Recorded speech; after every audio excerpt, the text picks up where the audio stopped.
Hai teman-teman semua, kembali dengan Pelita, Parenting Talk with Ruwanita.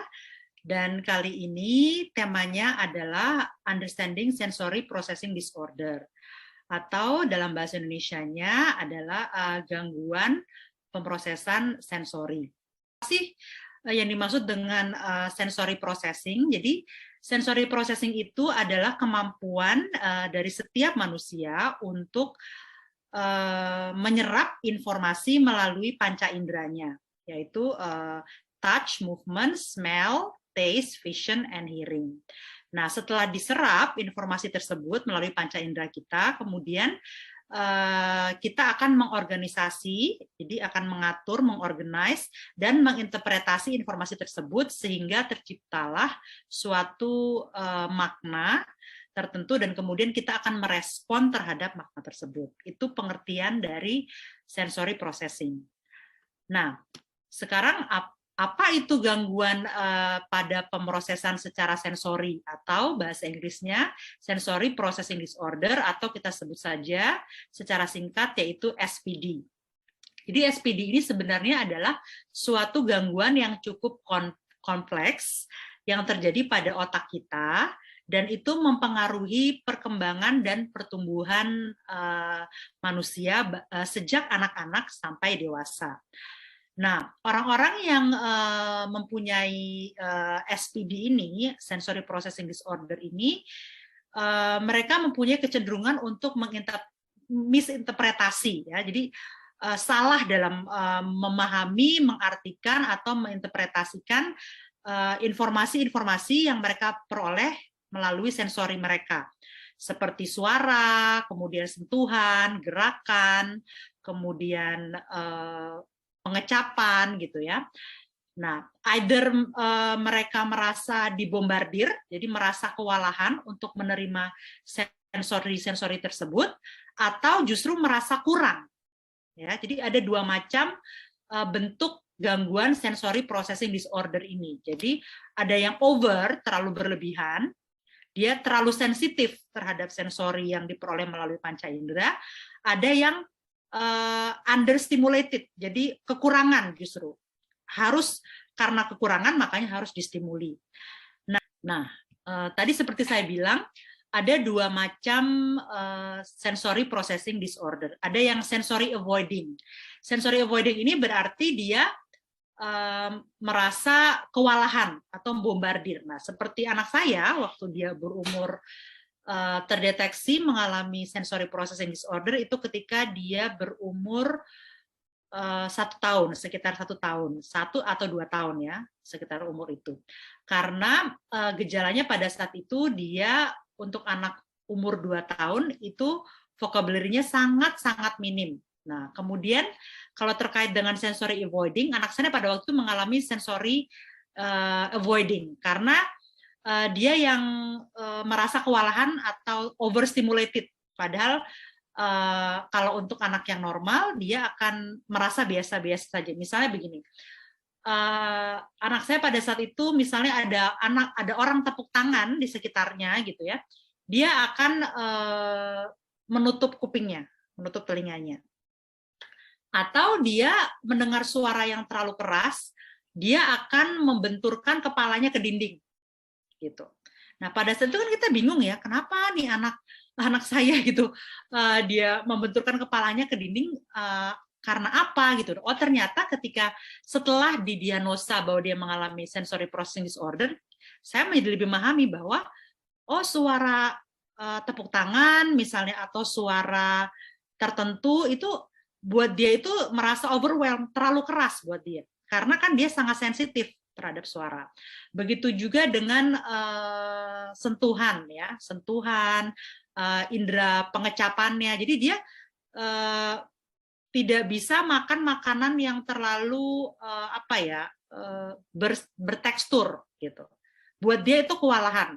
Jadinya dia makanan yang halus-halus sampai umur berapa 2 tahun lebih dia makan yang halus-halus, belum bisa makan nasi. Nah itu contoh dari sensory avoiding karena seorang anak terlalu sensitif terhadap panca indera, terhadap stimuli yang diperoleh melalui panca inderanya, akhirnya dia berusaha untuk menghindari stimuli-stimuli tersebut. Itu yang pertama. Yang kedua adalah sensory seeking behavior.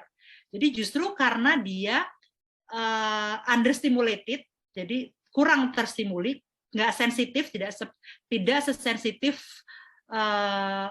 anak-anak yang normal, yang pada umumnya, sehingga dia mencari sensasi-sensasi yang akan membuat panca inderanya itu terstimulasi. Contohnya, jadi ketika anak saya itu di terapi, sensory processing terapi, itu saya melihat ada anak lain, dia itu suka foam, suka makan foam. Jadi kalau teman-teman tahu foam yang buat kalau laki-laki shaving ininya, nah itu dipergunakan dalam terapi sensori. Nah bagi anak-anak yang dia kurang terstimulasi indranya atau sensorinya, nah itu dipakai untuk dipegang-pegang, atau misalnya dia harus memegang pasir gitu, atau harus memegang kelereng, jadi berbagai macam tekstur dia pegang.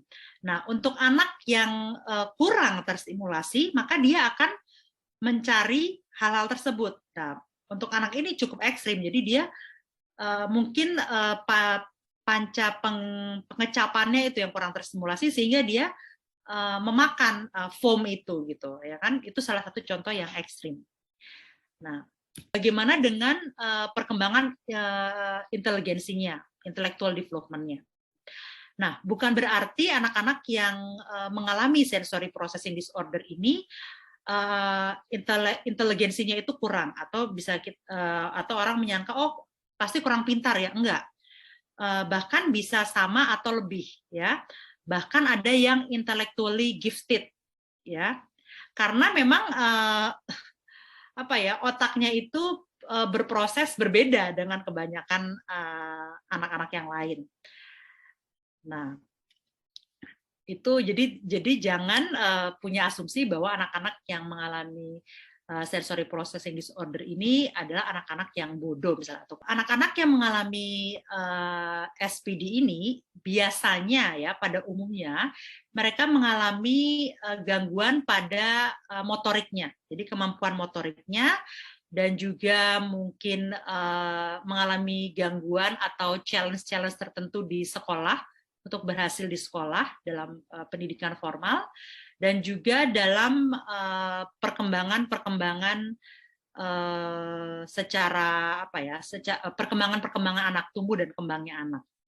Nah, akibatnya karena dia mengalami hal gangguan seperti ini atau challenge seperti ini, itu pengaruhnya secara psikologis adalah self esteemnya rendah. Jadi penghargaan terhadap diri sendiri itu rendah, dan juga bisa juga mengalami emotional issues atau gangguan-gangguan secara emosi dan juga secara sosial.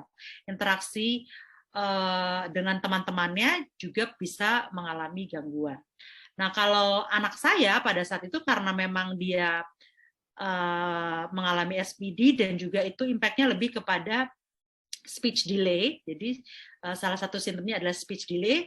Akibatnya secara sosial ya memang sulit ya dipahami oleh anak-anak lain yang udah nyerocos gitu,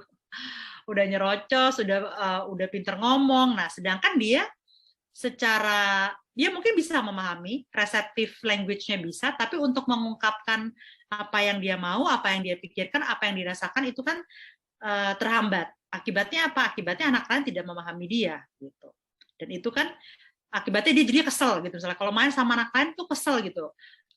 Dia bisa akhirnya membanting barang, atau kemudian dia kepalanya dibanting-bantingin atau dipentokin ke dinding, itu karena sebenarnya dia frustasi gitu nih, kok nggak ngerti sih, bahkan tidak hanya pada temen ya, mungkin pada saya dia merasa kok mamanya nggak ngerti sih apa yang dia mau gitu kan gitu. Itu salah satu contoh dari impact ya, negatif impact dari secara psikologis dari anak-anak yang mengalami sensory processing disorder. Nah, kemudian resikonya apa? Nah, tadi selain saya sudah mengatakan mengalami emotional, social, and educational problem, Mereka juga bisa mengalami kecemasan, depresi, agresi. Tadi seperti anak saya, dia bisa mukul orang gitu ya. Pada saat itu kita jadinya mencap dia, nih anak kok bandel ya, gitu, agresif gitu. Tapi ternyata keagresifannya itu karena dia merasa frustasi, tidak dipahami oleh orang lain gitu. Dan behavior problems yang lain, behavior issue yang lain. Ini ada beberapa checklist ya, kalau simptom checklist. Misalnya tadi seperti saya bilang, seorang anak itu overly sensitif terhadap suatu stimulus ya. Jadi dia overreact.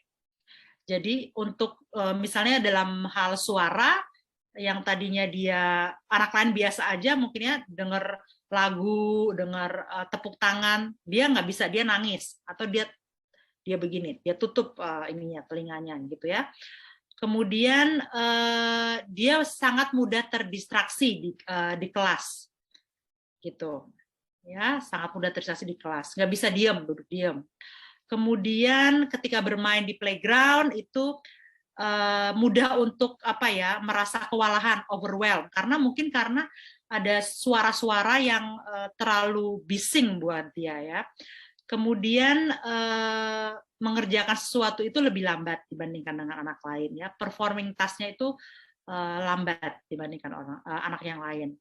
Kemudian menghindari melakukan tugas-tugas yang membutuhkan keterampilan motorik, misalnya menulis ya, menulis dengan tangan gitu, handwriting gitu. Buat anak tersebut dia merasa kewalahan atau merasa sulit ya, akhirnya dihindari. Kemudian clumsy, mudah jatuh gitu ya, atau mudah menjatuhkan barang, atau dia mudah jatuh, dirinya sendiri jatuh, itu juga bisa salah satu simptomnya. Kemudian bisa juga kesulitan untuk berteman ya, membangun hubungan dengan teman sebayanya. Kemudian dia bingung antara berbagai macam suara ya. Jadi untuk kata-kata dia bingung gitu. Suaranya kok mirip-mirip dan dia tidak bisa mengidentifikasi suara tersebut dengan baik. Padahal anak seusianya bisa gitu ya. Kemudian misinterpretasi atau tidak memahami atau kurang memahami pertanyaan dari orang lain, ya kan? Mengalami kesulitan di dalam membaca bisa juga. Dan juga tadi kalau seperti yang anak saya alami, yaitu dia mengalami keterlambatan berbicara. Itu lalu bagaimana sih kita bisa membayangkan anak yang mengalami SPD itu sebenarnya seperti apa sih gitu ya? Misalnya misalnya ini salah satu contoh ya, ada anak yang setiap kali dia mau coba nulis pakai pensil, itu seringkali pensilnya patah atau putus gitu ya, ujungnya putus atau apa? Karena apa? Karena terlalu ditekan itu. Nah, karena sensorinya kan dia mengalami gangguan dalam sensorinya, karena dia terlalu tekan, akhirnya pensilnya sering putus. Atau misalnya ada humming ya, suara humming yang menurut kita tuh biasa aja, tapi buat dia itu sudah terlalu keras, sudah terlalu loud gitu. Kemudian misalnya ada juga yang kalau dipegang itu ngerasa kayak dipegang oleh tekstur yang kasar, kayak megang pasir atau dipegang oleh batu misalnya gitu. Jadi padahal sebenarnya teksturnya itu biasa aja gitu, tapi buat dia itu sudah sangat kasar gitu. Nah, tuh bayangin ya, anak sensor itu seperti itu dia. Kemudian misalnya ada orang yang berbisik di telinganya, dia nggak bisa tuh, anaknya bisa berteriak. Padahal sebenarnya biasa aja kan, suaranya berbisik itu kan paling nggak terlalu keras, tapi dia nggak bisa. Akhirnya dia berteriak gitu, atau dia menutup ininya. Nah itu bayangkanlah anak-anak yang mengalami sensory processing disorder itu seperti itu, ya. Atau bisa juga ini, anak saya ini yang dialami anak saya. Kalau anak-anak yang mengalami sensory processing disorder, dia tidak tahan dengan ini, tag baju, ya. Pasti minta dipotong. Karena buat dia itu sangat sangat mengganggu, karena sensitif sekali di kulitnya dia. Jadi anak saya itu salah satu begitu. Dari kecil dia nggak bisa pakai baju yang ada tagnya, jadi mesti dipotong. Gitu. Itu salah satu kalau teman-teman mau membayangkan anak-anak yang SPD itu seperti apa. Itu adalah bisa genetik, ya, keturunan, bisa juga ketika ibunya mengandung itu terekspos kepada bahan-bahan kimia yang berbahaya, obat-obatan, racun, kemudian asap rokok, ya, alkohol, bisa juga karena emotional stress, lalu virus, lalu bisa juga karena prematur. Jadi bayi-bayi yang lahir secara prematur itu bisa juga kemungkinan mengalami SPD. Kemudian juga ada trauma ketika melahirkan, ya. Entah ketika melahirkan secara sesar itu mengalami trauma atau bayinya kekurangan oksigen gitu, ya. Kemudian postnatal exposure to environmental pollutants. Jadi setelah dilahirkan anaknya itu terekspos kepada lingkungan yang lingkungan yang kurang baik, ya, secara stimulasi itu. Ya, terpolusi misalnya gitu, atau bisa juga anaknya mengalami berada di rumah sakit terlalu lama. Itu juga ada kemungkinan sang anak bisa mengalami sensory processing disorder, ya. Kemudian challenge-nya apa tadi? Seperti saya sudah bilang, misalnya handwriting, dia mengalami kesulitan untuk menulis dengan tangan, ya kan? Kemudian bisa juga transition. Nah, salah satu tandanya misalnya sang anak itu kayak anak saya waktu itu, jadi dia dari ruangan yang tenang, kemudian masuk ke ruangan yang noisy, dia nggak bisa. Nah, atau bisa juga sebaliknya, dari ruangan yang noisy ke ruangan yang tenang, dia nggak bisa. Nah, itu karena dia stimulusnya berbeda, kan, level stimulusnya berbeda. Nah, itu challenge di transition, itu salah satu contohnya. Kemudian bermain. Nah, bermain di playground misalnya juga mengalami gangguan tertentu. Jadi ada beberapa anak yang dia nggak bisa megang tekstur yang kasar. Nah, kalau anak saya pada waktu itu karena dia overstimulated secara taktil, secara di kulitnya, jadi dia diperkenalkan dengan berbagai macam tekstur terlebih dahulu. Jadi dia nggak bisa langsung disuruh pegang batu misalnya gitu, nggak. Jadi bertahap, megang beras dulu, megang pasir, gitu. Terus baru megang baru megang batu, gitu, bertahap gitu, ya. Karena buat dia itu terlalu overwhelmed. Gitu. Oke, juga anak yang mengalami challenge dalam konteks perhatian. Jadi dia nggak bisa fokus, nggak bisa duduk diam, gitu, ya. Jadi kalau ngerjain sesuatu itu mudah terdistract, itu juga salah satu simptomnya, challenge-nya. Nah, kemudian challenge untuk jadi mengorganisasi barang-barang tertentu. Jadi entah itu dalam mengorganisasi barang-barang, ya, kemudian atau dia tidak bisa mengatur waktu, atau dia tidak bisa menata barang dalam suatu ruangan dengan baik, itu juga challenge yang akan dialami oleh anak-anak yang mengalami sensory processing disorder. Bagaimana caranya? Ya harus diajari secara bertahap, secara step by step. Jadi kayak tadi anak saya diajari misalnya megang tekstur yang berbeda, tapi dari yang halus sampai kemudian lebih kasar gitu, ya. Kemudian juga suara juga diperkenalkan secara bertahap. Begitu juga dengan makanan dia nggak bisa yang langsung nasi gitu, nggak bisa, harus bertahap juga gitu. Pertama kentang dulu, baru kemudian biskuit, kemudian baru kemudian nasi, atau nasi lembek dulu, baru kemudian nasi yang biasa kita makan, gitu. Itu treatmentnya seperti apa? Nah, treatmentnya itu ada yang disebut dengan occupational therapy. Ya, jadi di sini anak ini diajari berbagai macam teknik untuk either menstimulasi atau